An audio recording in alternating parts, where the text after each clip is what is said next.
Di video sebelumnya, kita sudah bahas strategi scaling ads di minggu pertama Ramadan. Sekarang kita masuk ke fase jauh yang lebih kompetitif, yaitu 10 hari terakhir Ramadan. Di fase ini, hampir semua advertiser sudah all out. Budget naik, kompetitor agresif, dan perhatian audiens mulai terpecah antara belanja dan mudik. Kalau salah strategi di fase ini bukan cuma performa drop, tapi profit kamu bisa hilang di akhir.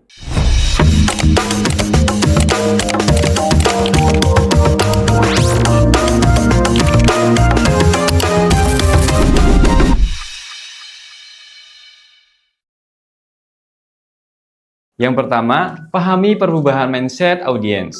Di 10 hari terakhir Ramadan, audiens tidak lagi sekedar browsing.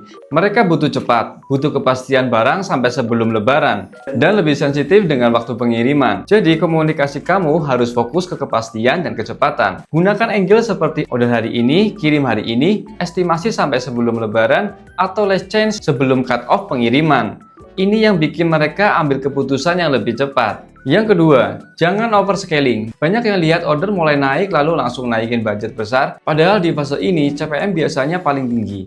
Kompetitor lagi agresif dan margin bisa makin tipis. Jadi fokusnya bukan lagi volume semata, tapi profit bersih. Lebih baik stabil di ROAS yang sehat daripada volume naik tapi margin habis dimakan iklan. Yang ketiga, maksimalkan warm dan hot audience. Retargeting jadi senjata utama di fase ini. Fokus ke add to cart, view content, engagement audience, dan customer list karena di momen mepet lebaran mereka jauh lebih cepat closing. Pastikan kamu punya kreatif khusus retargeting, copy dengan urgensi tinggi, dan penawaran yang lebih kuat dibanding cold audience. Yang keempat, gunakan angle last chance. 10 hari terakhir adalah fase FOMO. Kamu bisa pakai angle seperti stok terakhir menjelang lebaran, promo terakhir sebelum harga normal, atau batch terakhir sebelum cut off. Tapi jangan buat agensi palsu. Kalau audiens sadar itu gimmick, trust langsung turun dan itu jauh lebih mahal daripada CPM. Yang kelima, kontrol frekuensi dan creative fatigue. Di periode ini, audiens akan lebih sering melihat iklan kamu. Kalau CTR mulai turun, CPC naik, dan frekuensi tinggi, itu tanda kreatif kamu mulai lelah. Solusinya, rotasi kreatif setiap beberapa hari, ganti visual bukan cuma copy, dan gunakan format baru seperti UGC atau video pendek. Scaling tanpa refresh kreatif itu sama saja bakar uang pelan-pelan. Yang keenam, perhatikan cut-off logistik. Ads yang bagus harus didukung operasional yang siap. Perhatikan batas terakhir pengiriman dari ekspedisi, kemampuan tim packing, dan lonjakan order harian. Jangan sampai kamu masih ngiklan besar tapi barang sudah tidak mungkin sampai sebelum lebaran.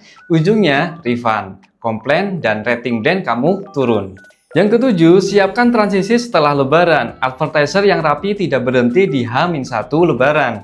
Mereka sudah siap campaign after lebaran, seperti promo clearance, restock campaign, atau angle balik ke rutinitas. Karena setelah lebaran, biasanya masih ada sisa THR dan kebutuhan baru mulai muncul lagi.